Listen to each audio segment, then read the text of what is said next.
Chat Cave with Mike and Max.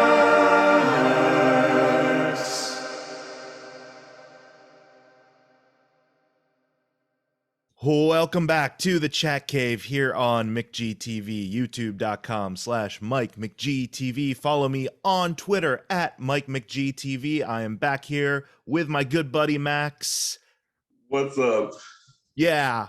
Every once in a while we show up. McGTV. How many times can you say McGTV in the intro? How many did I say? I think it was about three times at least. So, that works. But of course, I'm glad to be back. Yeah, and of course you can follow Max over at 3geeks.ninja or the 3geeks podcast. I believe it's youtube.com/3geeks network. Yeah. There, now we got that three times. Yeah, 3geeks on all the socials, Facebook and Insta and all that good stuff. Cool. Is there anything big heading the way of the 3geeks? Coming down the pipe? No, not really. This is kind of a little bit of a slow mo. And like we're always doing interviews. So Jason's got like interviews lined up for the next year and a half. Always interesting people, but no big events in the near future just yet. Cool. Well, looking forward to seeing some more stuff and actually being part of that stuff. So, we love having you on. It's always a good time. Well, it's always a good time to chat bat with you, as is the case for today.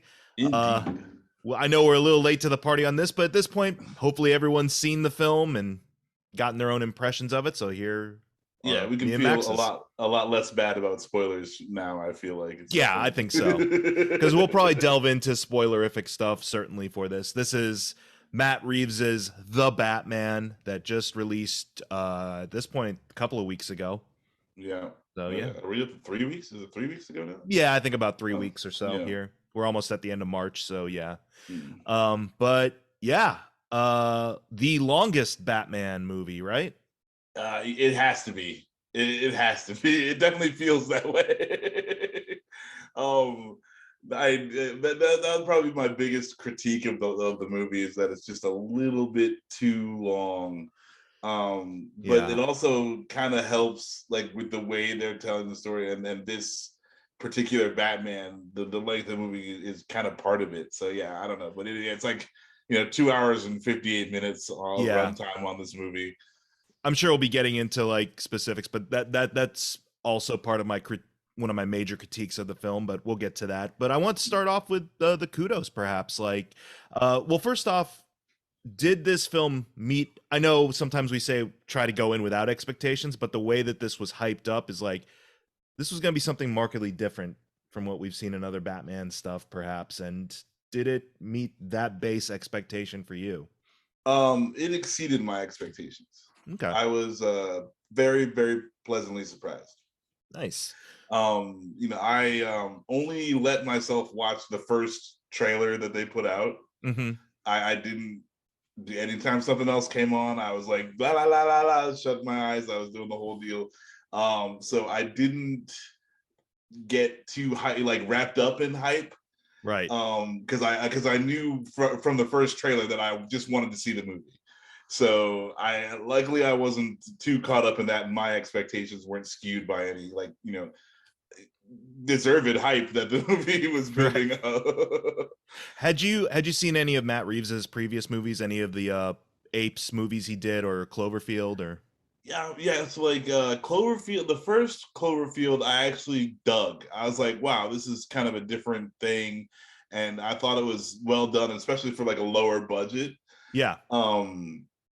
I'm not a huge fan of the Apes movies. They're they're okay or whatever, but they never grabbed me. I've never been a Planet of the Apes guy. So like that wasn't really. I mean, like I saw the first one that he did, but then I was like, yeah, it's Apes. I'm not really down. Right. So like so I've seen a couple of his movies, but so again, like with this too, like I didn't really have any expectations from him. more of that, like, hey, I just kind of want to go see this movie. Yeah. So like that was good, I thought. It's like I wasn't basing this on anything else or hoping that it hit a level from anything else. I think one thing that we were both kind of hoping would get a lot of screen time is the detective angle of the story, and certainly I think that comes through very clear in the movie. Just kind of the base plot here is that the Riddler is a serial killer in this interpretation of the Batman mythos, except he's targeting specific members of like the Gotham hierarchy and people in important positions and power and key mobsters and things like that. And so everyone, Batman, Lieutenant Gordon, everyone's like scrambling to like uncover the mystery before the next person dies or before the city erupts in chaos from all these officials getting knocked off. But yeah. Yeah, they did a lot better job with the detective angle on this one, because like he has like CIs and he they do a little, like, the one thing they didn't do is like a Matches Malone situation. I guess what I kind of liked is the tactile approach to how he does his detective and how he does his like getting around the city. Like he doesn't have Matches Malone. That would be kind of cool to see, but I also get to like he'd have to have some pretty elaborate makeup here because Bruce Wayne's like getting his photo taken all the time and he's out and about because he's a recluse.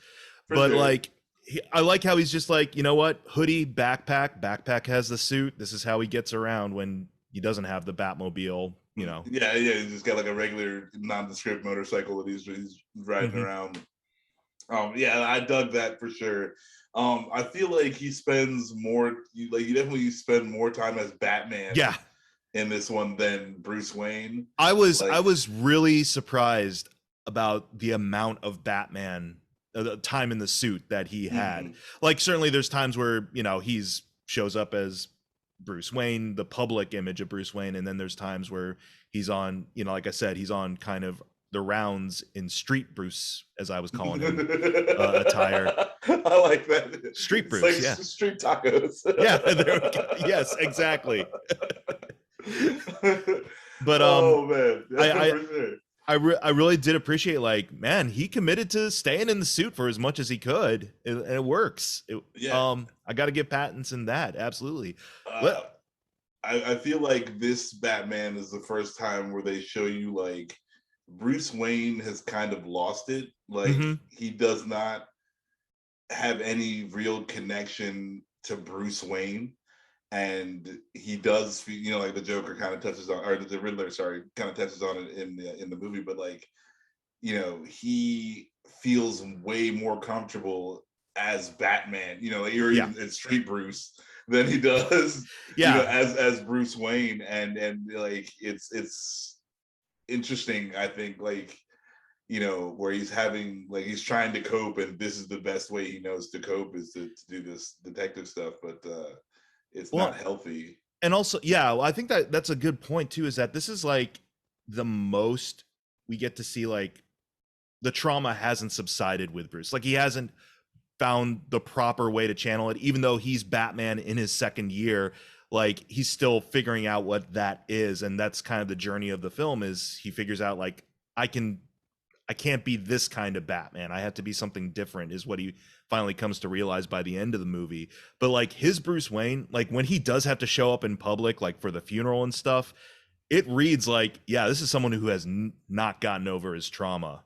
And while I'm sure some people could be like, okay, clearly that's the guy who jumps around dressed as a bat because he is completely, like, he's got all the tendencies of like someone who doesn't know how to handle a social situation, someone who stopped someone who got stunted at that age. But like it kind of works. Like I like reclusive Bruce with regards to this. Like we've had affable, like highfalutin Bruce in like Michael Keaton a little bit. We've had some of like older, crankier Bruce and like Ben Affleck, and then we've had like tries way too hard to throw everyone off the scent with Christian Bale. But I love that. I love American Psycho, Bruce. But this is something different. Yeah, for sure. And, like I think the Nolan Batman would be the most comparable Mhm. Batman, like if we have to compare these movies to each other, but like if you'll notice, like in this, I feel like like when he's doing things, he's detective, like he's figuring stuff out. They put him in situations where a guy has to like think about it for 10 seconds. Not Mhm. like, Nolan's like freaking where he's got this 50 caliber cannon and he's just shooting different bricks in the wall, and like, why was he doing like It's there's no way to it's scaled down. Yeah. Yeah, it's scaled down. And also um I think part of it is, I mean, he's still got some fancy toys, like you said, the contact Oh, the lenses. contact lenses were sick. I Yo, love the tech in this. Is very low key. yeah. Like the squirrel suit with the cape is the squirrel suit. That was kind of Um, cool. that was super badass. And then like also like he doesn't do it right. No, like he I fucks up his love it. landing. Yeah, like this is second year Batman for sure. It's like like he's not super sweet. Like it is amazing he lived through this. But No, like honestly, yeah, it's like, well, because if we put it in real world context, anyone who, no matter what their training or what their resources, probably won't make it too long as Batman right. in terms of a practical like approach. Like they'd be dead within 6 months. Let's be honest. Like, but yeah, I like that aspect of him. It's a very imperfect execution of his mission, and he kind of realizes that's kind of the frustration of the character. He's like, I'm lacking something here. Yeah, And I'm just not good, and I need to be better, like at everything. Yeah, I'm not saying I really dug that. what'd you Yeah, think that little of piece. what'd you think of the Gordon dynamic?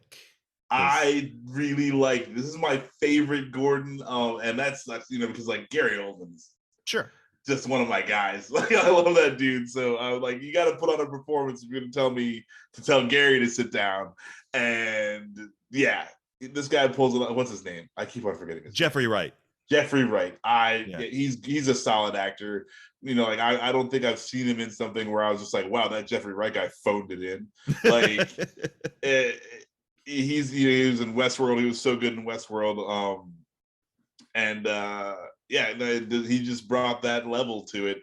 I really like his Gordon, where it's like I'm working with this guy because it gets results, and I need results. Like I there's nothing else I can do, you know. Mhm. And so he's like, okay, I'm gonna bring Batman to a crime scene. Like, fuck it. Like I love that's where I feel like he's at. that's kind of what I like about this too, is that the origins kind of already been done off screen, and we're in year 2 now. It's established, like, yeah, he comes around crime scenes and the cops mildly tolerate him, but they still don't like him being there. I love that everything is already set up there, that whole dynamic. It's not like, oh, the cops need to be introduced to this vigilante for the first time ever. No, he's been doing this for a while. And I love that Gordon is really casual with him. Yeah. Like, there's just like, come on, man. Like anytime he tries, he's like, come on, cut me a break here. Like, And they have a good dynamic, and like I think Gordon is snappy enough to like you get a little bit of buddy cop in this movie, yeah, and it's very he buddy cop. he hits it. He's perfect, man. Like just when they're going through the orphanage. Yeah. And Batman's like, no guns. He's like, dude, that's your thing. Yes, exactly. It's like, that's your thing. I never agreed to that. I will shoot somebody. I don't care. Like, I don't have your toys. Like right. Yeah, I'm not I'm not 100% bulletproof. I think that's the only scene in which Batman does his trademark, I'm gonna ghost you. Like, that's the only time where it's like he does his vanishing act thing. Like, the rest of the time, like, you see Batman, like, that's why, like, in a police station when he like throws the cops off, like, you just see Batman running through the halls. Like, it's not like all of a sudden, whoosh, he's gone. Like, Right. And what I thought was great about that scene too was the second where he normally would vanish is when he punched Gordon in the face. yes. Just to throw everybody. Like, but yeah, there was no like I'm a ninja. mm-hmm. Because I feel like they're trying to separate the ninja aspect of Batman. It's very much kind of what they did with Keaton too, where you gather that, like, okay, he's done some traveling, he's acquired some skills, but you never get into it too much. Here, Right. it's more of the kind of like that. It's like, yeah, we know at this point Batman did everything within his realm of possibility to physically and mentally prepare himself for this job. Everyone kind of knows at that point. We don't need to get into specifics. But like, yeah. Yeah, for sure. But yeah, like that is I agree. I think that is the only time he actually just straight ghosts Gordon to get back home. That was the Batmobile. Yes, let's talk about. I was about to bring that up because I know that's your Okay. favorite aspect of the tech. I love this Batmobile. This again, it's like super sweet because this is the only Batmobile they've ever made that looks like somebody could have built it. Yeah, yeah. It looks like just like an old 70s muscle car that he, like armored up and adapted and threw a jet engine in the back of. And when he first starts it up, like that scene in the rain with the penguin, I was just like, oh my god, I love this car. Like it's sick. And no superfluous, kind of bells and whistles on it aside from it just goes really fast and is nigh indestructible. Like that's all you need. Yeah, like got a strong frame and it's fast. Strong frame, great fucking suspension, and here we go, jet engine, and we're good to go. Well, I think they were really pulling from like this. You mentioned 70s muscle cars, like it makes sense because I think they were pulling from that time, the Neil Adams stuff, where Batman got back to his roots. Like Robin went off to college, they left the mansion and lived in a penthouse, I think, and he was operating out of there with just a car and like gadgets in his belt. It's sweet. It's sweet. So yeah, like I don't need to see the Batmobile do much else. I feel like they gave it its moment to shine, and it was just sick. I want one. I actually feel like I can get one. Yeah, for real. That's what I was like. I don't know if that's a Challenger or a Charger or something, but you need to stumble into some wealth. And then just get your own garage. Yeah, I'll just be like, hey, honey, I'm building a Batmobile. I really am not going to hear any complaints about this. There you go. We'll just see how that goes. See how long I stay married. Yeah, exactly. It's like, well, that was a nice conversation. That you're going to have another conversation with my lawyer. But,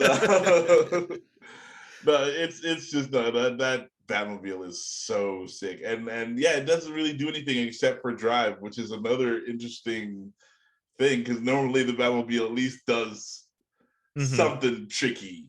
Right. All the Batmobiles up until this point, I think, have had extra things, whether it's gun turrets, as out of character that might be, or like grapnels, or things like that, or the tumbler, which is just basically a big tank and can do anything. Yeah, but it also turns into a motorcycle. Yeah, then it turns into a motorcycle and transforms. This is just straight up, you know what? We're going to hit the road and we're going to see what happens. That was my favorite sequence in the whole movie. My favorite action sequence was It's probably the most action sequence. That's the longest sequence in the whole movie. Like this is very much Tarantino-esque, where the violence is brief and hardcore, and then it's over. Like there's mostly dialogue and things going on, like with the story. Our complaint that I will definitely allow, is that the movie is like slow. Like the pacing, my brother fell asleep when I took him to see it, and he fell asleep. And I'm not mad at him though, because I'm like, there's like after the first maybe like 20 minutes, there's a spot in there where it's just like perfect to fall asleep. And there's not a lot going on, and yada yada yada. But the pacing might just be a bit slow for this movie. See, that's the thing. It's like I can understand that, certainly, because people feel the length of movies based on their engagement. And certainly, if after a fantastic action sequence, like it overtaxes your senses a little bit. I can get like feeling exhausted when things start to slow down more in the narrative. I didn't feel the length of this at all until the third act, which again we'll get to. But yeah, I can totally get like feeling the length of it, because it is very much a different Batman story from most of the other Batman films. Same for maybe The Dark Knight. Yes. This has more in common with, say, The Dark Knight than any other Batman film, I feel. Because there is that more of a focus on like the street level kind of ramifications of what the Joker does, and that kind of echoes a little bit in what the Riddler's doing. For sure. And I said it to somebody on the way out of like one of the 3 times I've seen this movie. In the theaters, paid the money every time, and I will again. But there was, I could see Heath Ledger's Joker in this Gotham City. Yeah. And I dig that. Like I really dug this Riddler. Great freaking villain, but like on top of that, we get so many other villains in this movie. Like all the people from the Batman universe. Like there's a bunch, and they all live. They all live just like in Batman. Let's get into the supporting cast here, because like you said, we got some rogues that show up, and of course a very significant one too, plays kind of like who co-leads with Batman for most of the time he's out there in the field. Let's start off with maybe Selena Kyle with Zoe Kravitz as Catwoman. This is the best Catwoman ever portrayed on film, hands down. Hands down. Again, nothing against Michelle Pfeiffer, everything against freaking Anne Hathaway. No, not Anne Hathaway, the other one, Catwoman movie. Halle Berry. Oh, you mean the one that has nothing to do with Batman? Yeah, okay. Halle Berry. Well, they named it. They threw Catwoman on there, so I have to. I'm sorry. See, that's the thing. It's like I don't constitute that part of. But I guess that's you're fair. right. I see what you're saying for sure. You could easily leave it out, but they said she was Catwoman. I didn't say it. They said it. Yeah, that's true. So yeah, no, Halle Berry. No, I can't give you. No kudos. Bad. But the Anne Hathaway was okay, but I feel like she got robbed in the writing. Like she did a perfect performance. Before we get into Zoe, I will say, like, I feel like, because this has got a big cast as well to coincide with like The Dark Knight or Dark Knight Rises. I feel like they handle characterization for each of the individual characters better here in this one for this big cast. Everyone gets a chance to shine at some point or another here. I get what you're saying. And they just like her motivations are clear. Yes. Like it is, they do that very well with everybody. I feel like they not only like their moment to shine, but you just, through the moments that we see, you get a lot more than what they just tell you. And I think that's one of the best parts of the movie. Zoe's I think you're absolutely right, and Zoe's performance absolutely, I feel like, fits right at home here. Like she's got a tough exterior, but then like there are moments where she has to display a vulnerability and relatability. Like she's not completely cold, right? To everyone, it's like really. But also, cool. It's like like that moment, it wasn't over anything dumb, and it was like. It was visceral and real, and yeah, no, Zoe Kravitz, I'm like mad props. So you took it.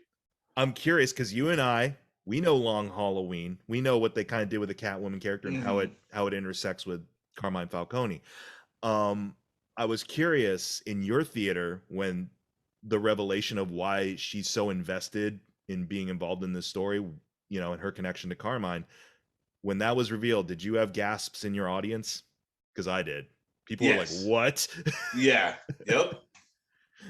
But I was like, "Yeah, y'all need to catch up on your comic books." Yeah, and that was the thing. Like, I wasn't. Well, I was just like, that actually made me feel like good, because I figured just because I've been familiar with that particular angle of the story for so long, that it's just part of my expectation. And if I were to see a Catwoman in some, story related to Falcone's. When it was again, like I picked up on it, like right when you said, okay, she's working here, the Falcone's here. Like now with the mom being a dancer and that whole side of it, I thought that was really cool. Like, this is not a Catwoman we've ever seen before.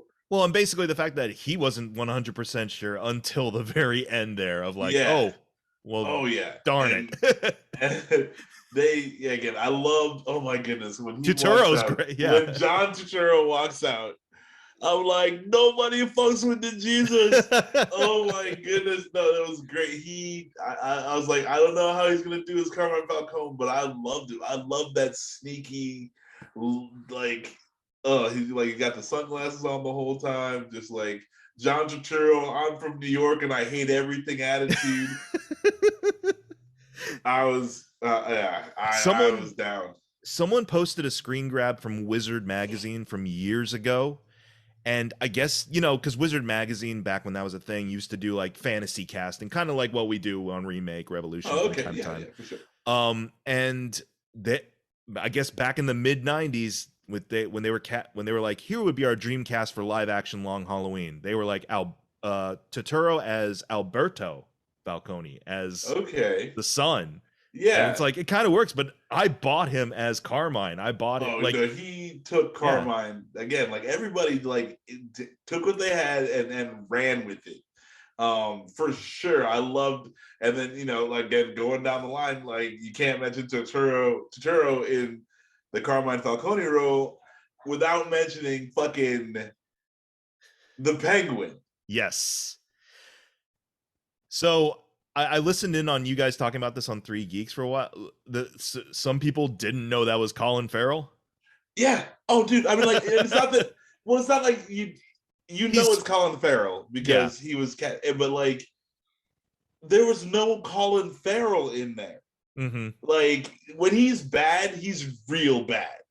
Like when he can be good, and that's the good thing, and he nailed it in this role. But like there was no part of it where he like let it down and had a little, like the accent didn't sneak in, he didn't pull any of that dumb shit he did as Bullseye. Like he really got into this role. And there was no freaking, oh god, I just forgot his name again. Colin Farrell. There's no Colin Farrell in there.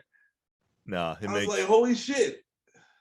That was definitely one of the highlights for me, because also, aside from Burgess Meredith and Danny DeVito, this is by far what I kind of expected this world's Penguin to be. Like, not a gross, like, mutant thing, not like an over-the-top, like, refined gentleman. Like, this is an enforcer. And he kind of knows his role in this hierarchy, but at the same time, he wants more. And oh yeah, he's got a gangster's ambition. Mm-hmm. And that's cool, like that's what would be there, and it's like and Carmine's at the point of he's spending 100% of his time underground. Mm-hmm. The Penguin is the boss. Yep. Like, so yeah, like he's starting, the same way he's Lieutenant Gordon in this thing, like he's Lieutenant Penguin in this. He's in full Commissioner Penguin yet. Right. He's on his way. He's on his way to taking over the reins. But I gotta say, sorry. I'm sorry. Because now that I'm just remembering scenes now. I gotta say, I love that they were able to do something that I've wanted live action Batman to do, that the cartoons have done many times, the comics certainly, is that Batman just on a whim sometimes, or if he has a hunch that he wants to see through, he'll just visit the Iceberg Lounge and rough up Penguin a little. Like, it's not that he's not there specifically for him, but he's there for information, and he knows he can go to Penguin anytime and put the screws to him if he needs to. Like, yeah, for sure. I love dude, they actually have Iceberg Lounge. I love the Iceberg Lounge in this movie. Speaking of characters, because it kind of is its own thing. This whole city's its own kind of character. Like, it's really no, Gotham you feel Gotham in this one. Mm-hmm. I feel like even when like that at the very beginning when the bat signal goes off, the guy who had just robbed the store sees the bat signal and like almost he gets hit by a car. Like, I don't know, it feels like like Gotham is like wet and it's dirty, and I don't know, like that's something that it has its own presence. Sorry, I love it. Gotham wet. Like, I just want to hear that in Batman narration at this point. Gotham, my wet city. Freaking quiet storm, Gotham. It rained yet again for the 30,000th time in a row. Oh man, like so much rain. Man. All Those right. poor actors. Yes. If they didn't get COVID, they sure as hell got hypothermia at one Yeah. point during filming. Because For man, real. everyone gets wet in this movie. Yeah. I mean, but like because it's like raining and shitty. You're like, and I don't know. Like, if you've ever been to New York on a like gray, rainy, cold day, lived it. yeah, For many years, lived it. Yeah. Like it felt like that. And I don't know. Again, like that's cool. Like they did a really good job with like the whole atmosphere of the place. But okay, who else was in this? Andy Serkis as Alfred. Andy Serkis as Alfred killed it. Best Alfred. Really? That's yeah, my favorite Alfred. He topples Michael Gough. He didn't lead anyone to the Batcave this time. That's what I'm saying. Done. Okay, best Alfred hands down. I mean, goodness sake. No, yeah, Keaton's Alfred will always have a place in my heart, just as a doddering a lovable asshole. Yes, yes. I'm going to push you in the right direction, whether you want it or not, sir. Let everyone know. I'm old. Yeah. Let everyone know you're Batman within earshot, sir. No, sir. The other car. None of that here. This is like Beware, almost like Beware the Batman Alfred. Yes. Boy. Yes. Bruce. What the fuck? Mean, he's an Alfred from fucking New Zealand. Yeah. Like what? Or not New Zealand, South Africa. Fucking. No, he's a New Zealand actor, right? I thought he was South African. I believe he's a Kiwi. Okay, well, awesome. I am talking out of turn here. I'll do a Google search, but we can. Yeah, there's a hard, regale me with more about Serkis. It's totally impossible to figure out where Andy Serkis is from. He's just that much of a character actor. I mean, man. He was good. He's a business Alfred. Like we're way off. English. He's just straight up British. United Kingdom. We're assholes. Sorry, Mr. Serkis. Love you. Yeah, he does. I mean, like I loved him in this movie. Freaking apes together strong, Serkis. Fucking no, Alfred was he was about. He's like, hey man, like I called the bankers over. Why? Because this shit needs to get handled, and you got to handle it. Like. It's only it feels like it's only year 2 and he's kind of already over this. Like he's for sure, because he never thought it would go this far. Yeah, exactly. And it's like you went through for a whole year already, and like look at the state of you, and like, well, who would keep doing this? But also like he just feels like he's let the Waynes down because Bruce has gotten to this point. Like he's got to be there to pick up the pieces.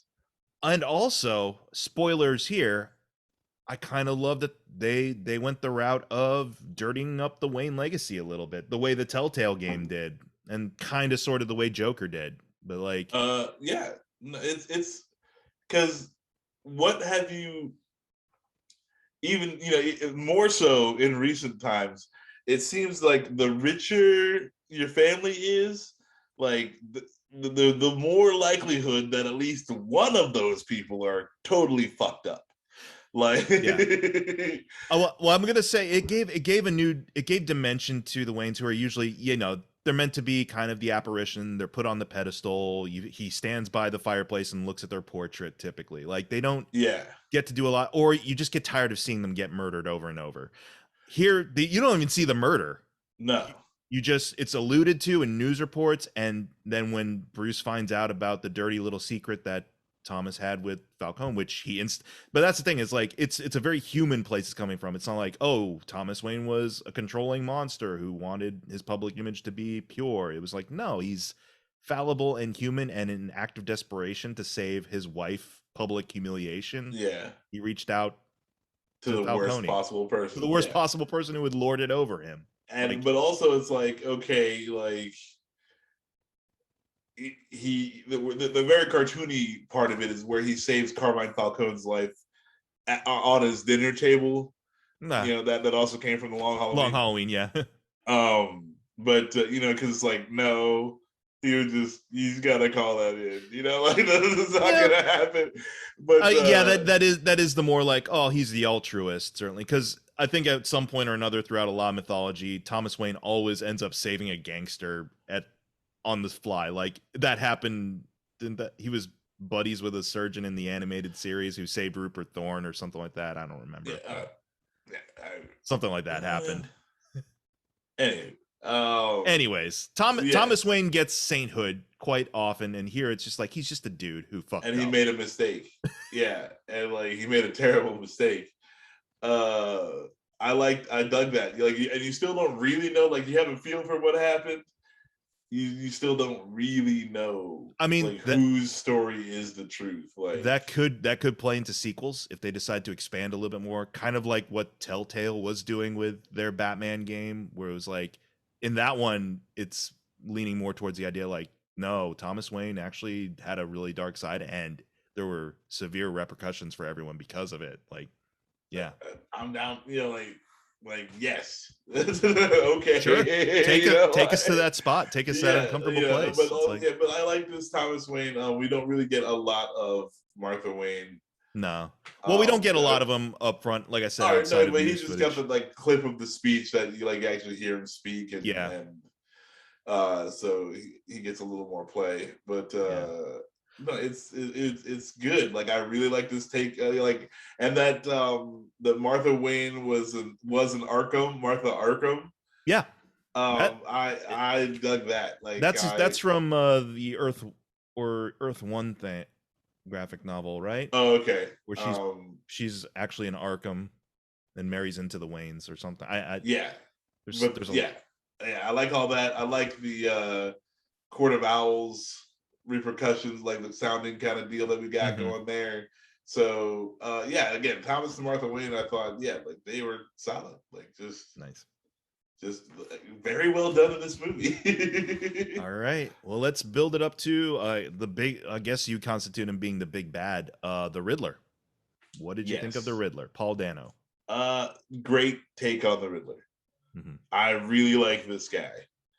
I like that he's, like, he thought everything out, yada yada, but like this is the most insecure Riddler I think I've ever seen. Like he went to other people to he didn't just know how to do everything, so like Riddler's always the smartest guy in the room, but like this time this guy like doesn't maybe like know that he's the smartest guy in the room, or he doesn't care about that yet. So this is a weird Riddler because usually he's very, very like self-absorbed. Right.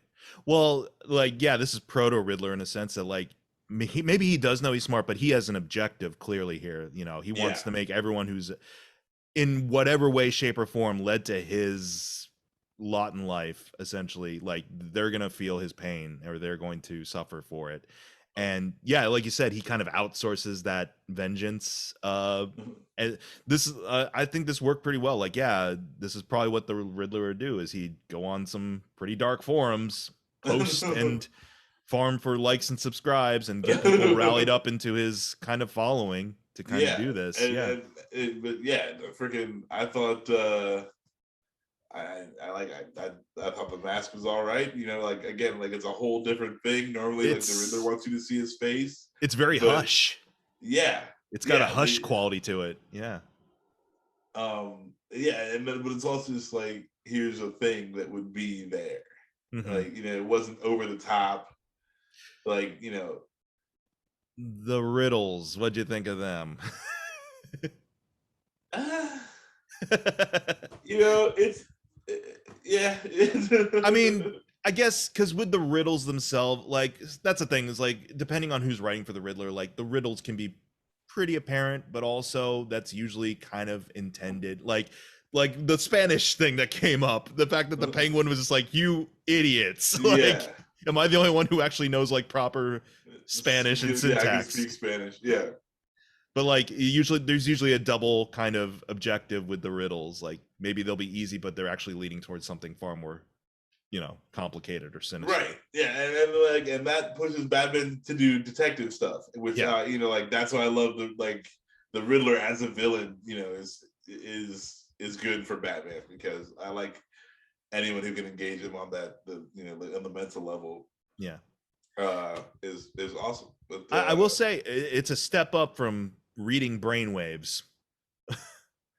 Yeah, it is at least a half a step better than TV boob tube brainwaves.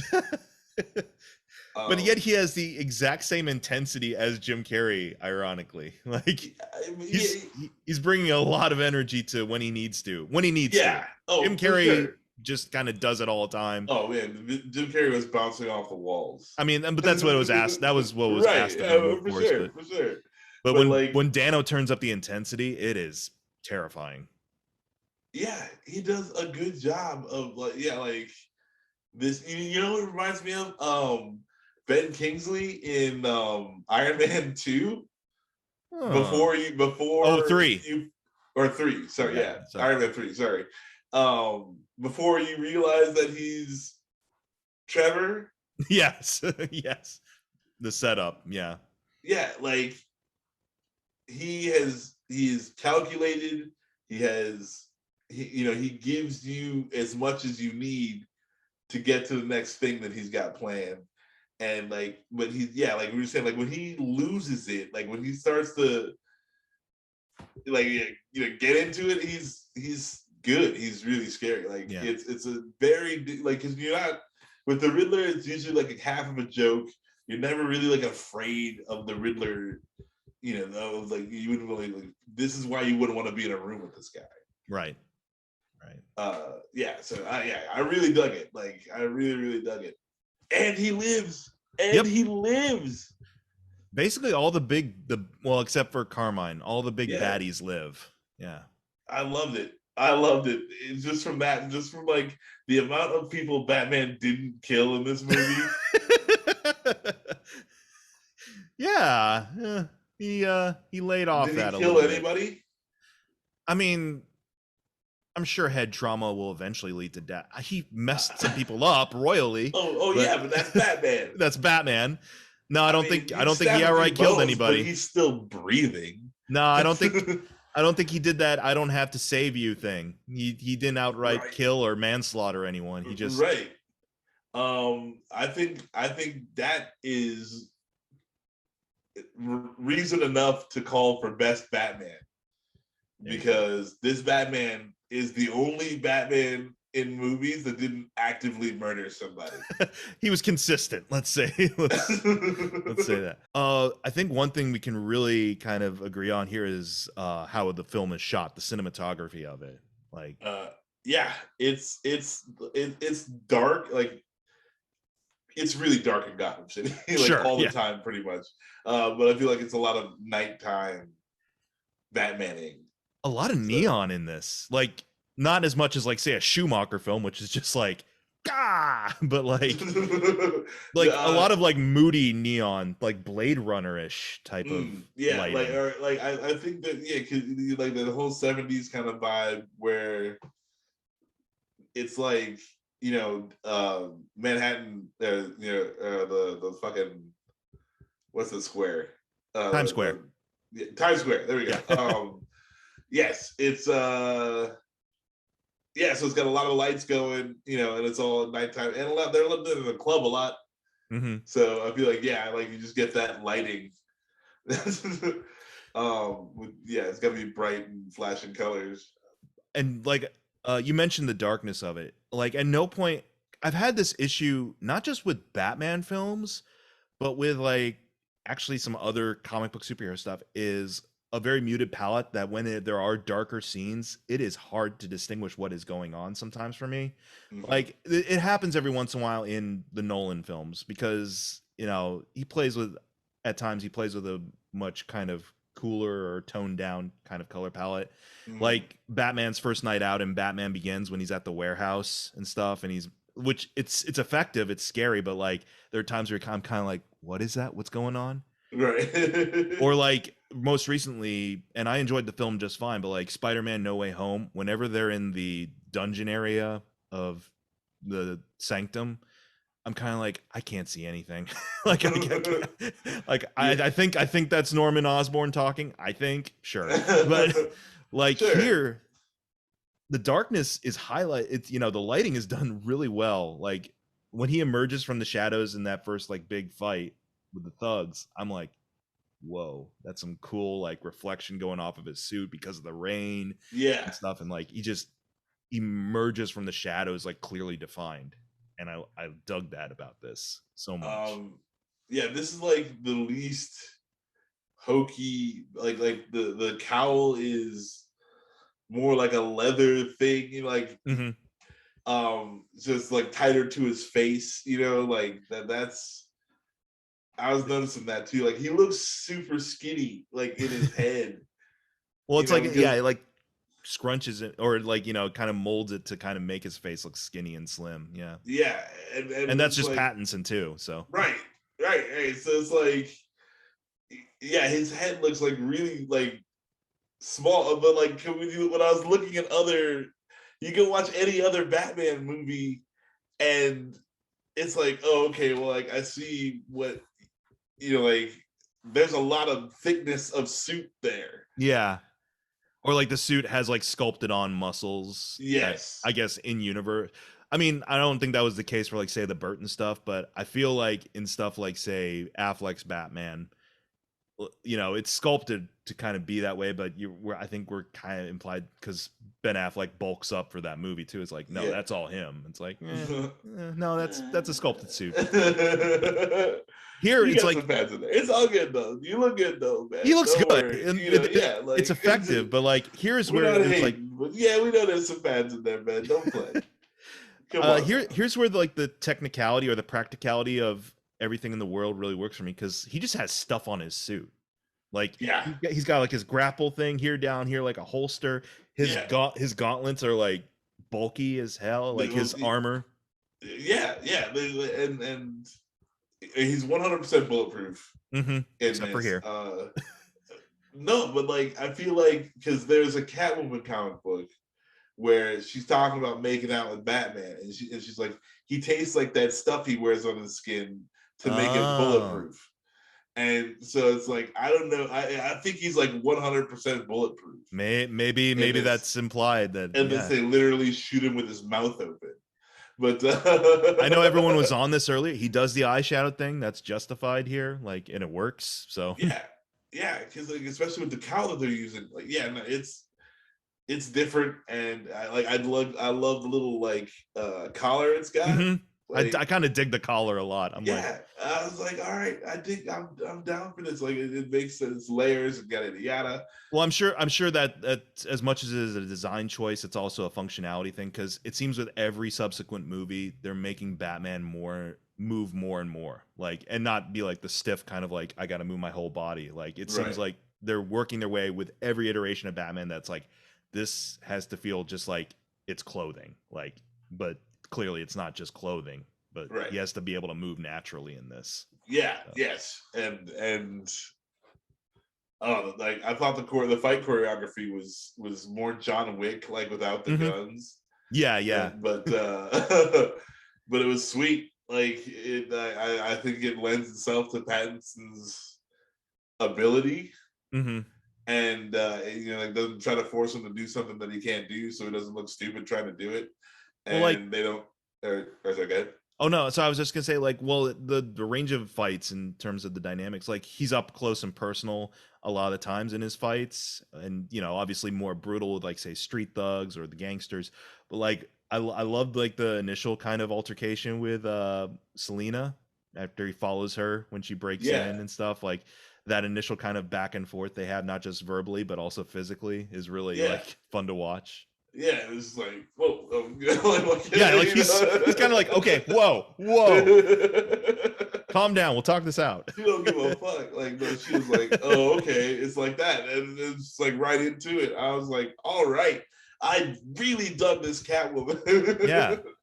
But no, This like Yeah, go ahead, sir. Oh, sorry, but like I feel like we've been talking like with the cinematography, like you feel Gotham, like Gotham is sort of its own thing in this movie, and the way they bring you in, and like the way they have Batman like draw himself out of the shadow, even though it's like he's just taking another step forward. Like that's really cool, and it's like he was fully in the shadow until he wasn't. And that's so like a lot of the stuff they do is really cool in this movie. It's very Batman. Or even like when he goes and gets in the Batmobile for the first time, and like the Penguin takes those shots at him, and he throws his arm up, and then like you think he hits the ground, but he ran to the fucking car. He just skedaddled. It was just He's like, nah, I'm gonna go get the Batmobile. I do appreciate this. Like, this is a fair balance of him being sneaky and mysterious, but also like he's not afraid to declare, like, like he'll bring the car into the mix if he has to, and has no qualms about sneaking off to get it. I feel like that was one point where I was like, this is not the point. Like the Penguin wasn't running. Yeah. Like that's where where he's kind of insane. Yeah. And it is like a point where you see him slipping. He wanted to use that car so bad. Just give me an excuse. Just give me an excuse. Any fucking excuse. Oh, is there a car over there? I better go get in my car. Like, and then like he starts up the engine, and the Penguin is not in a car. He's not running away yet. He's like, run. Yeah. Like, have you ever heard that song where it's like, run? Yes. Like that's what he did. He's like, please run. Please. Give me a reason. And it's like, I don't know. Like, I don't know. I thought that was twisted. I was like, this dude wanted to drive that car so bad. Yeah. Well, he's vengeance. I get, like, run. Yeah. I mean, most cops, most like, police, they don't want you to run. Running means I got to run after you. But like, get in the car, like why are you getting in the car right then? Like, this is still a fist fight. Like, well, I think that's part of his like arc in this too. I think that works for the character at that point too. Is like, sure, he's like, I don't want to be killing anybody, certainly, but at the same time, like, bring it. Like, I relish the opportunity to throw down with any of you. Like, come on. Oh my goodness, he gets in that car and starts it up, and he's like, and the car looks scary. It does. It's got like panther eyes for headlights. It's like Death Proof. Yeah. Like you look at that car and you're like, that's a scary car. It's a scary car. Yeah. Oh my goodness. I loved how to get in that car so bad, but like, sorry. Oh no, you're fine. I get it. The car's awesome. Like, I love how in the first fight, it's he hasn't emerged from the shadows yet, but you hear his boots, you hear like the thud, and you're just like, oh boy. Like, Nolan got the jump scare aspect of Batman pretty well in Begins, I think. Like, oh, someone just got sucked into a shadow there. That's terrifying. But here it's like you hear his boots and you're just like, here we go. These guys. And like he's so slow and methodical, and he's like, you can just run. Like when he walks up the first time and get right out of the shadows, like his whole attitude is, you can just run. You can just run. But please don't. Oh I man, want this. I want this so bad. You have no idea. Oh my goodness. I just want to jack some dudes in the face 8 times. Like he's violent. Yeah. He's brutal. It's awesome. What'd you think of the score? This particular Batman theme. I think I get tired of it towards the end of the movie. It does repeat a lot. It's really good, but at the end of the movie, you're like, okay, like I hope. I get it. I hope they can get Prince back. You're like, you want Gemini to show up? Gemini honestly would work here, I think. I would like to have Prince back, please, man. But like, no, it's good. It's again, it's the right thing for the movie. Yeah. It is very slow and very methodical, and it's designed to kind of increase your anxiety. Mm-hmm. And I it's like Jaws, Yeah, is kind of what it's like. it's very straightforward, like a Jaw. Well, a lot of the Batman themes, I think, outside of Elfman's score, they're very kind of, and I mean this in the best way, like simplistic. Like you'll recognize them, like you'll recognize Elfman's stuff clearly, but also like you had Hans Zimmer's with the dun, dun, dun, dun, dun, dun, dun, dun, dun, dun. Like it's two notes. Here Yeah, it's like dun dun dun dun dun dun yeah, dun dun. It's still two notes. yep, yep. That's all you And I'm need. like, That's all you that's ever all you need. need. It Batman, works. 2 syllables, 2 notes. That's it. Bat, Robin only bat, gets 1 note. Batman, bat, bat, Batman. Na, na, na, na, na, na, Yeah. Oh my God! If he had composed like a variation of dun dun dun dun dun dun dun dun dun dun dun dun dun dun dun. Oh man, no, that's we figured it out. Can I just say this movie at times had some pretty funny moments. I mean, it's not like it's not like a comedy or anything like that, but there's some No. humorous moments here. I love Penguin when he's like basically handcuffed and cuffed at the legs, and he starts waddling. I'm like, he's waddling like a penguin. I love it. And then there's a hilarious moment too, because like they just left him. Yeah, They it's just like it's fucking intentionally left him. hilarious. Yeah, it's so good, and it's like again, like that right then. That's where I'd expect you to see the Colin Farrell. Like, if at any point in the movie he's gonna break down and be Colin Farrell and ruin the movie, it would have been that one. And he didn't do it. He held it all up. Like I think Colin Farrell's fine. It's funny because a week later I saw him in this movie called After Yang, where it's a drama. It's like a sci-fi drama, and he plays like a very quiet, withdrawn father of this family, and he's really good in it. But then I was immediately thinking, like, last week I saw this dude in pounds of makeup waddling around and being like, "Whoa, easy there, sweetheart." I'm like, and they were both good. They're both equally good performances. For sure. Like, yeah, no, I get it. Like when he's good, he's good. It's just like sometimes he's fucking terrible. Yeah. Oh, yeah. I like I said, I think that really depends on the project, and if you like money, you'll say yes to some stuff. So hey, for sure. Like people got to work. People got to work, man. Like he's an actor. Like I get it. I'm not like. Yeah, again, I'm trying to, new me. I'm trying not to be so hateful. Go do your thing. Like, I'm not gonna hate on you for taking a job. Like, but if I watch it and it sucked real bad because you phoned it in, like that's what happened. Okay, like I'm not mad at you. That's just a fact. Right. So, like, yeah, whatever. Like so sometimes you get a Colin Farrell where you're like, man, I wish they would have like gone anywhere else. But this time he fucking did it. Like, good job. It was fun. I really enjoyed like how he doesn't care. Like he's just like doing illegal stuff in front of Batman. Like he's like, what are you gonna do about it? You're not the cops. Whatever. Yeah. And the cops wouldn't do anything about it either because the cops suck. And they're corrupt as hell. Yeah. Some cops. Like, yeah. So yeah, he knows. Like I like that aspect. He's like, I can do whatever I want. I'm good. I'm fine. Even if you come in here and rough me up a bit, I'm still good. Yeah. Whatever. Yeah. Freaking. Oh, let me get out there before you decimate my whole crew of people. Like, oh my goodness. Can you imagine, like, looking at the security camera and Batman shows up? Well, like you were saying, the John Wick stuff, it's almost like whenever someone mentions, oh, by the way, that's John Wick's car, or that was John Wick's dog, and everyone's like, oh, and they just immediately shit a brick at the mention of his name. Like that's kind of what the vibe I was getting here. Like when Batman starts to do his thing and you see him start to do his thing, you're kind of like, oh, darn it.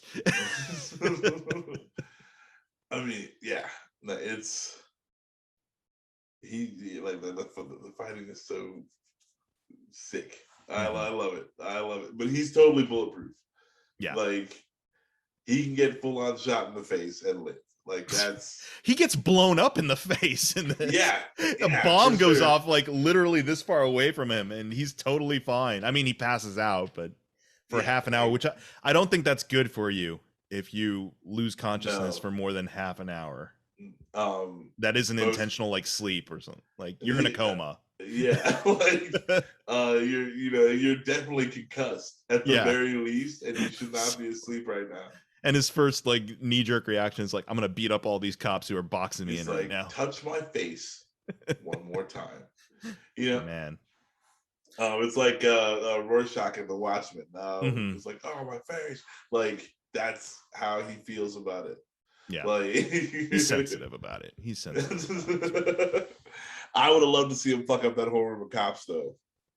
That would have been sick. He almost did, but then Gordon is like, come on, man. For sure. I mean, like, oh, but that would have been sweet. Like, oh, okay, just like, who's next? Like, throw him in. I'll break some more legs. Like that's, oh, it would have been sweet. But yeah, no, it was good. Like, the whole scene was good. And again, that's just more of the Gordon Batman dynamic really at play. Cool. Yeah. So All I know right. you said you're going to stave off of negativity, but I think it's that time. What doesn't work for you in this film? I don't like whiny "you're not my father" bullshit. Like, I think you could have left that out of the movie and it would have been just like just that much better for not having it in there at all. Especially But since we've seen it done a couple of times. Like I think at one point Bale does it once or twice in Nolan stuff, and you know, it's kind of like the whole, it's not your family. Well, yeah. It's like, dude, he's already. Like, I would like. I don't know, not petulant Bruce. Yes, like Yeah. I don't know. There's a way to play it, but like that, I could have just dealt with that. I was like, dude, you're like almost 30. Yeah, well, that's something like, that's something you brought up with the Three Geeks review of it, was that like it would have worked if like, yeah, this is like maybe a Bruce in his 20s still, or you know, like he's clearly year one level Bruce and is very young. Yeah. But like, yeah, at this point, I think he's supposed to be 30 or at most late 20s. Right. And I was like, okay, man, it's like you got to hear, like, but I guess this is the moment, where he became, he's like, okay, I'm a man outside of my father, and yeah, I understand the doings of my father, and I'm doing my own thing. Yeah, I mean, I guess I know why it's there, and rethinking about, because I heard you talk about it a little bit. I'm like, I'm not saying that it's like he has to have a solid, perfect relationship with Alfred from the outset. Otherwise, there's no tension at all in the story, and there's nowhere for him to go in that relationship. Yeah. But like, I don't know. The more I was thinking about it, I was like, I would have loved it if he was just completely cold and disconnected from Alfred, like dismissive, almost dismissive of anything within Bruce Wayne's orbit, essentially. Like, because basically that's kind of what it is. Alfred's left in charge of stuff, anything Wayne Enterprises related, essentially. Like, he's very hands off in terms of, if he's a shareholder or a CEO or anything like that. Right. Yeah. And I think most times, like, he's just majority shareholder, whatever. Yeah. And again, that's why, like, he's got to go yell at rich people for being rich. But like, whenever Alfred comes in to, like, offer some advice or something like that, I think it would have been more in tune with this version of Bruce, who is still kind of regressed, because of the trauma that he's just sat with for all these years, that he would just be more like whatever, dismissive of him. Yeah. And that it's not, and that way he realizes, like, oh, I've been casting aside, my closest friend and confidant and my father figure, essentially, this whole time that I've been focused on the Gotham experiment. Yeah, I was like, you got shot 32 times yesterday, like, oh, you're not my father, like, like that just, I don't know, it just doesn't maybe I guess it probably didn't need to be as on the nose, I guess, is what I think. And if they played it as a joke, like, that would have been one thing. I don't know, like, but I feel like, this is just like sad Batman. Like, I don't know, like. Well, like the cufflinks thing was like, these were Yeah. your father's cufflinks, or and so Yeah. forth. And maybe he's just like, whatever, like, it just doesn't matter to him. Right. Like, the idea of the legacy is more important to him than the reminders of his dad and so forth. Right, because like it's just painful. But Mhm. yeah, like I don't know. So like that was my main That was your I'm main not thing? a fan of like my main gripe with the whole thing. Sure. Again, like the movie feels long. Here's my main issue with it. And it's something I just have with regards to superhero films overall at this point. We can trim that third act. There's a point in terms of the spectacle of the third act where I'm like, this really isn't that necessary.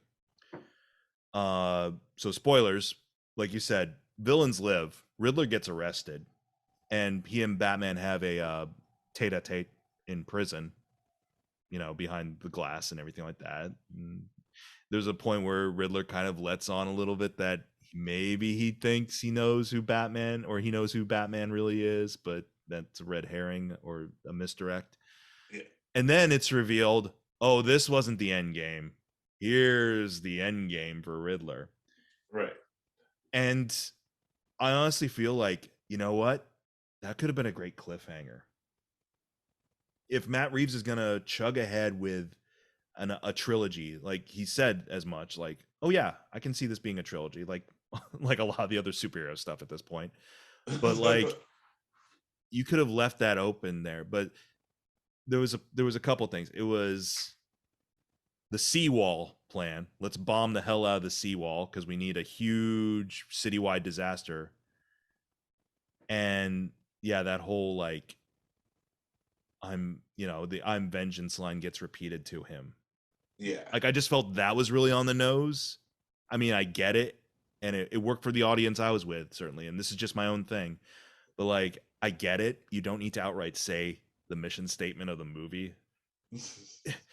But also, I don't know. I didn't care much for like, yeah, let's create a flood all of a sudden here, when the whole thing has been about him terrorizing on a smaller scale. Like, he's able to disrupt everything going on in this city through just taking out a few heads of the local government. Yeah. I mean, like, I don't know. I like the seawall. Like, this kind of reminds me of the Scott Snyder, Greg Capullo run Zero on Year, Batman. yeah. So I was like, all right, they're gonna do 0 Year. Like I that's what I took from it. Like, a lot of people are on Court of Owls from this movie, but I'm like, no, don't think Court of Owls, think 0 Year, because this disaster is gonna mess up the city for a long time. Like, well, and again, I part of it is too, just because I'm like, we've had the grand kind of spectacle finale done in the other Batman films too. Like, there was no man's land in Dark Knight Rises, essentially, and the big bomb, and so, oh my goodness, like, oh god, I know it's a trigger for you, but so terrible. I'm just saying, like, I don't know. I think this is where my expectations, I feel, had to be tempered a little bit. The way that the movie was going, though, it felt like it was just setting up to kind of have a smaller ending, because for all, the action sequences and things like that, it felt like it was kind of telling a smaller, more contained story. And I was just like, I don't really need the big kind of ramp up at the end with this huge disaster to kind of be the penultimate moment, like it is for a lot of other superhero movies. Like, this was essentially the Battle of New York sequence for this movie. And I'm like, we don't need that, because the movie kind of already ended. Like, 15 minutes earlier. I think it would have been better if, like, here's where you can cut some time out. It's like where Batman just gets, because like he had to tell, he's like, you're not as smart as I thought you were. Mm-hmm. Like, that was his most Riddler moment to me in the whole movie. Yeah. When he's like, wait a minute, I'm the smartest guy in the room. Like where he realized, like, he's like, oh man, well, because at that point he was like, you're a kindred spirit, and I'm like, oh, and then he's like, oh no, you're not clever enough. Darn it. Yeah, and I don't know. That was his most Riddler moment to Yeah. me, but like they could have played it a little different. I feel like, and you know, like again, I really dug it. Like I really enjoy their dynamic, but yeah, you could have played that different and shaved off like. I have no problem with him. Off the movie right there. I have no problem with the face off they have. Oh yeah, that was totally cool. That's kind of what I wish the finale would have been. Or I Right. I thought about this too. Is like, okay, maybe he discovers like, oh wow, he's like indoctrinated a whole bunch of people out there to kind of pick up his mission. I'm gonna have my work cut out for me because now there's a whole bunch of zealots out there, and that's when he kind of realizes the effect he's had on not just the Riddler but the people overall because he's so driven by vengeance. And I thought about the opening scene, the mugging, and how that mugging sets up pretty much the character trajectory. Is that he's so focused on just beating the crap out of these guys first and foremost that he doesn't even like look to the victim so much. Like the victim is scared of him, you know, which makes sense because he's dressed like a bat and just beat up a bunch of people. Yeah. But also he does nothing to assuade him of that. He just looks at him. And again, he's dismissive. He's dismissive of the protecting innocence side of things. He just wants to hurt. And I felt it would be kind of a good like bookend of like, okay, he stops another mugging, but this time, you know, when he emerges from the shadows, he doesn't just go straight into beating people to a pulp. He gets the innocent out of the way, like gets the innocent behind him, and then faces off. You know, leaps into the fray. It shows some humanity, which is what the ending of the movie was anyways. He was like, I realize now I have to be something more than just vengeance, and he's like helping with like, you know, aid and things like that. But I was like, you could do this without having to flood the city, like, because I felt like everything had peaked at that point. Like you had the Batmobile chase. Oh, for sure. You had the great square off in the Iceberg Lounge with a bunch of Falcone goons. I actually like that as sort of the wrap up sequence.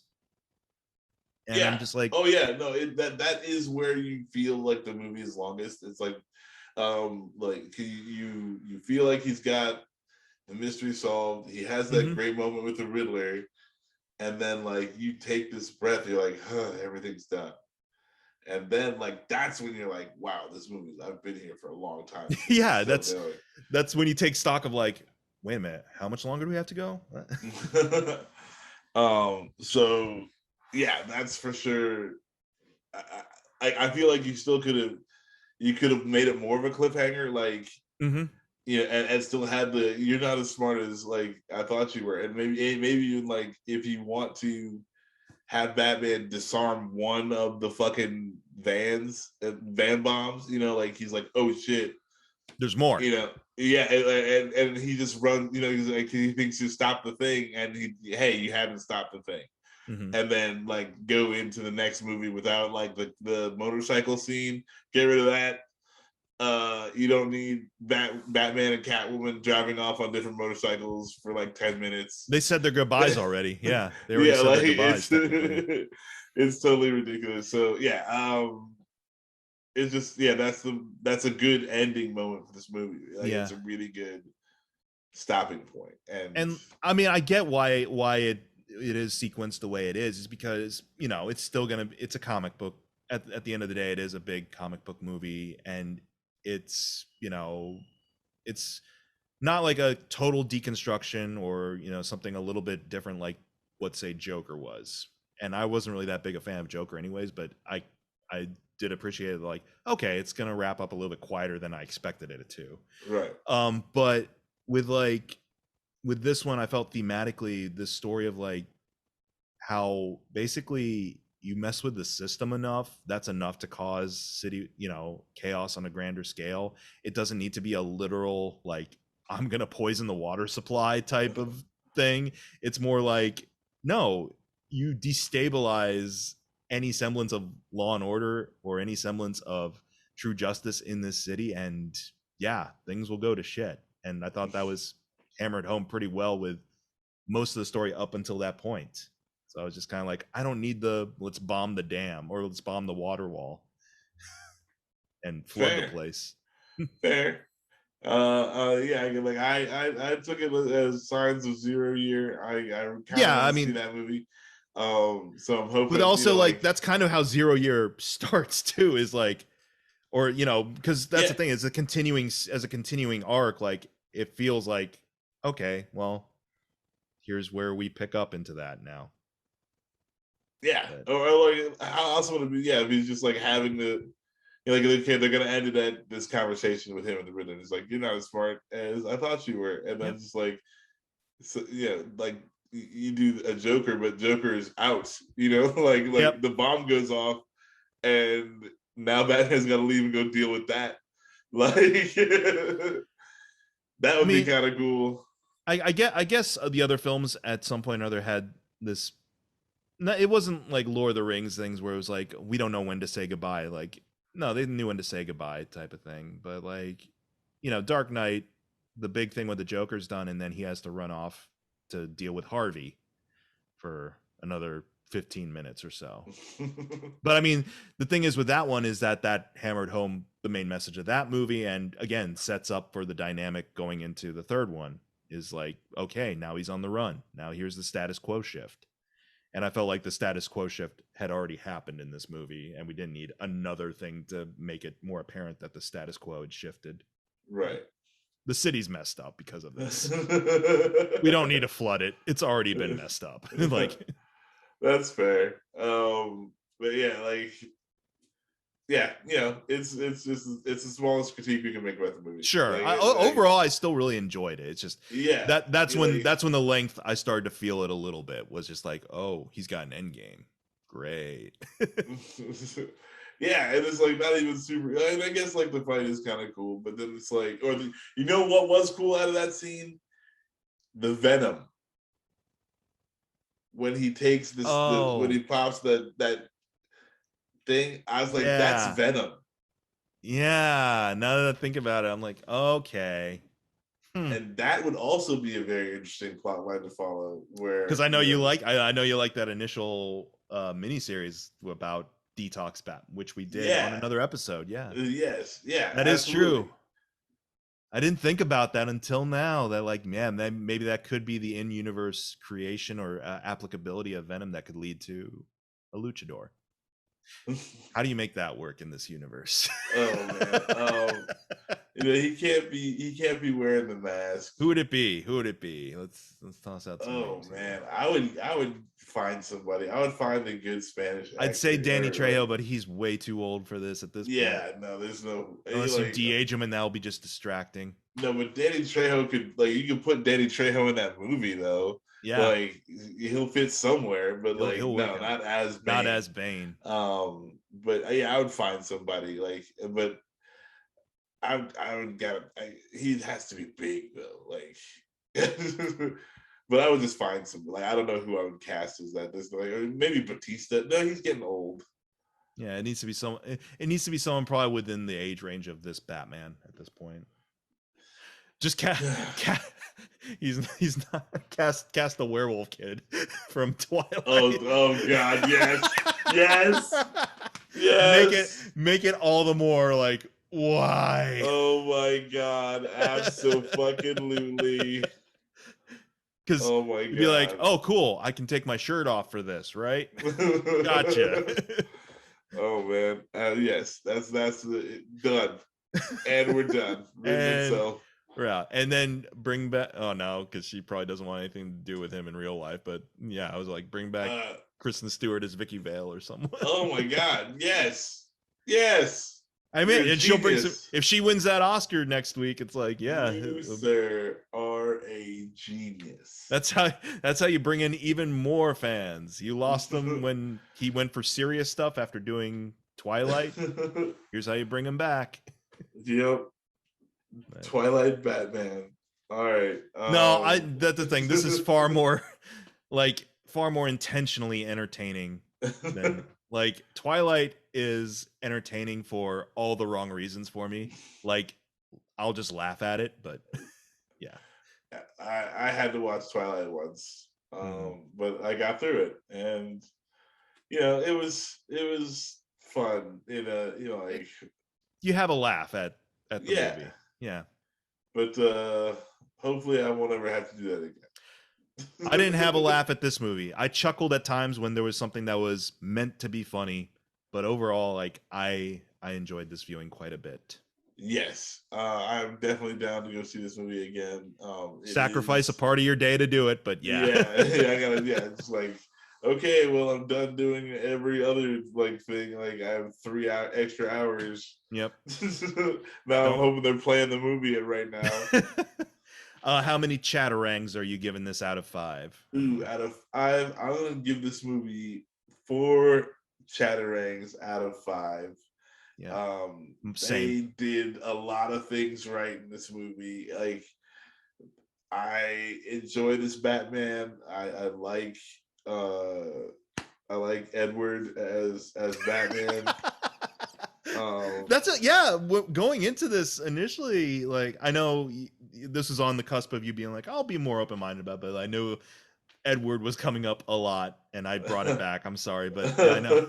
But you're kind of like, I don't know if he can do it or if he has the range for it. I'm just kind of like, yeah, no, like they picked the right guy for this, and yeah, you know, like I kind of hope that next time they do kind of like juice him up a little more, and like because like they pulled from a few different stories from this. Like there's tastes of a lot of different good Batman comics in this movie, and if they pull from Venom and Zero Year, that would make for a really interesting story. And again, you don't even have to do Bane. Like it's just like Batman's hooked on this shit, like, and it exists, and that makes you presuppose everything else. And it's like you don't have to show Bane without like, and if you know, then you know, and if you don't know, then it's still an interesting story to do. Yeah. Without being ridiculous. Like he took that shit. You saw what happened. Yep, he like went on a terror. It was like ridiculous. Yeah. So I didn't put it together until you mentioned. I'm just like, oh my gosh, yeah, that does make sense. Wow. Right. So that's awesome. That's awesome. They have Venom, right? So I was like, yeah, like let's do it. Like I hope they pull from a lot of different stuff, and they're taking us on this roller coaster. And we still got we got the guy in the other cell as well. Yeah. I don't know how I feel about that dude. You know who it is, right? Who it is playing him, the actor. No, it's Druig from Eternals. Oh, the mind control guy from Eternals. That was him. Awesome. Okay. Did I just dash your hopes about that now?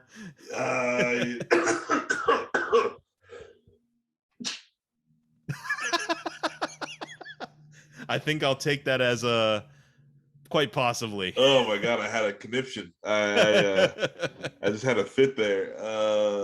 No, that's not good. That's not good. But whatever, like I'm not gonna hold him. Maybe he might surprise you like Farrell does, because like he's been in some. He was in The Green Knight. He's been in. Speaking of Colin Farrell, he was in The Killing of the Sacred Deer. It was like a thriller movie with Colin Farrell that was actually pretty good and demented. So. All right. Yeah. No, I'm not gonna. Like I said, like you gotta get paid. Just because what I saw you in was shitty, like doesn't make it necessarily your fault. Like I haven't seen enough of that guy's work to judge him, like as this that I didn't like. Right. But like, and also it was like not good. Eternals was not that good. It was 20 seconds of stuff in this movie. It was just like it's not enough to. It's just like and like I think he might be trying too hard. But like maybe he'll calm it down for the next one, and like when he has something to say other than like 2 lines of dialogue. Yeah, like I feel like he was trying to be heard as the Joker.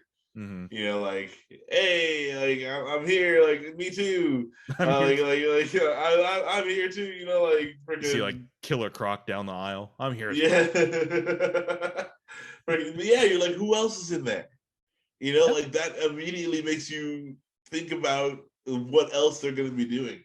So I'm totally down. I'm totally down for the ride. Like I'm excited about this.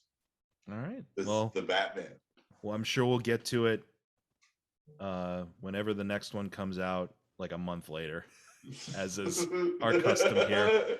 Yeah, hey, like life happens. Fast. We're busy with other stuff too, which yeah, I need to talk to you about afterwards. But I want to thank you again, man, for chatting some bat here. Thank you. Yeah. And check out. Were we an hour and a half? Almost, yeah. Almost Oh there. my goodness. Check out more Max at 3geeks.ninja and all the 3geeks stuff all over the interwebs. Again, you can see me over here at youtube.com/MikeMcGTV and on Twitter at MikeMcGTV. And same chat time, same chat channel. Yeah, McGTV. Yeah, dude. Respect to your choice.